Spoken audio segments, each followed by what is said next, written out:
Menyambut Hari Pers Nasional 2022, Ketua Dewan Komisioner OJK, Wimbo Santoso, menjadi salah satu pembicara memaparkan kebijakan OJK yang mendorong pertumbuhan ekonomi di daerah pasca pandemi COVID-19.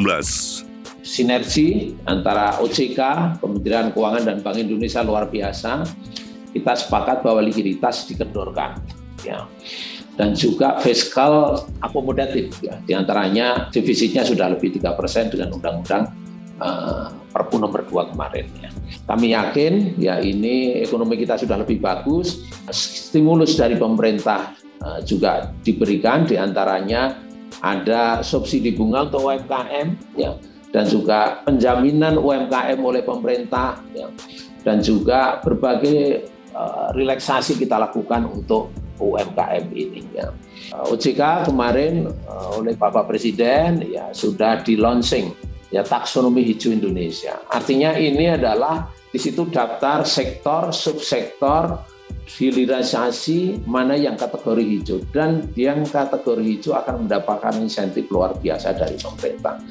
Apapun, ya, termasuk pajak, termasuk nanti regulasi dari OJK, termasuk dari kebijakan sektoral. Dan ini semua potensinya adalah di daerah. Ada di Kalimantan, ada di Sulawesi, ada di Sumatera. Kemarin Pak Presiden berkunjung ke Sumatera Utara dan kemarin pernah ke Sumatera Selatan tentang bagaimana pengolahan batu bara menjadi DME, luar biasa. Ini semua bagaimana kita bisa mempercepat pertumbuhan ekonomi kita. Berbagai hal yang kita sampaikan ini juga sudah menjadi agenda utama Presidensi Indonesia di G20 mengenai bagaimana kita pemulihan, recovery stronger, recovery together, ini jargonnya yang kita pilih, dan juga bagaimana ini UMKM menjadi sumber pertumbuhan di seluruh dunia. Sehingga diharapkan sesudah ini perekonomian sudah berangsur menuju ke arah normal, ataupun kita berharap bahwa pandemi ini akan bergeser menjadi endemi. Kemudian di level jangka menengah, Undang-Undang Cipta Kerja terus didorong, terutama untuk mendorong investasi dan juga kepada UMKM terkait dengan sertifikasi halal gratis dan juga pendaftaran NIB yang diperoleh secara lebih mudah.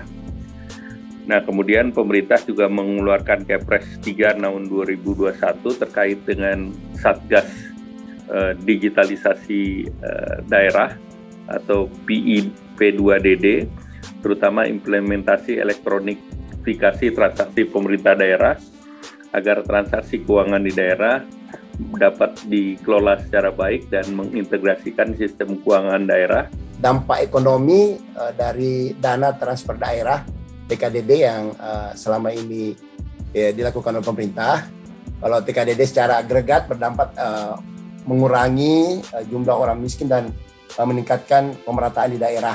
Misalnya kita berharap dalam 1% transfer dana daerah dan dana desa itu minimal bisa mengurangi 0,3% jumlah orang miskin. Kemudian bisa mengurangi 0,012 poin untuk indeks Williamson, dan kemudian bisa mengurangi berpengaruh terhadap 0,016% pertumbuhan ekonomi di daerah. Tim OJK TV melaporkan.